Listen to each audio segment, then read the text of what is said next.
Good morning po mga Michael yan. So, another project na naman.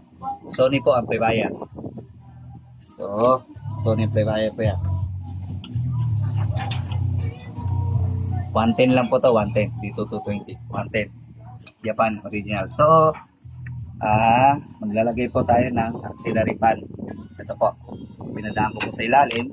Ayan po. Ito yung wire.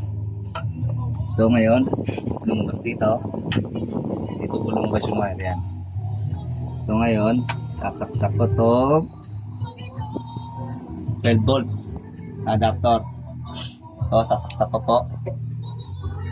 So dudugtong natin dito sa red to red. Tapos dito sa red. Asap lang.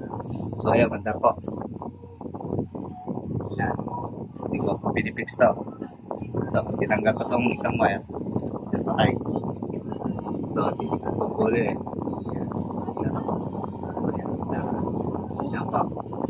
So ngayon, okay na. So ngayon, save natin. Hindi pa natin dinudugtong to. Subukan natin kung ang takip pag nilagay kung matama. So, pwede, hindi siya umumbok. Sakto lang. So, ngayon, i-fix na lang natin to. Para kasi ngayon sa init ng panahon, ang palalamigin niya is itong transformer at itong heatsink. So, para ngayon, di mag-init tong amplifier sa sobrang init ng panahon ngayon.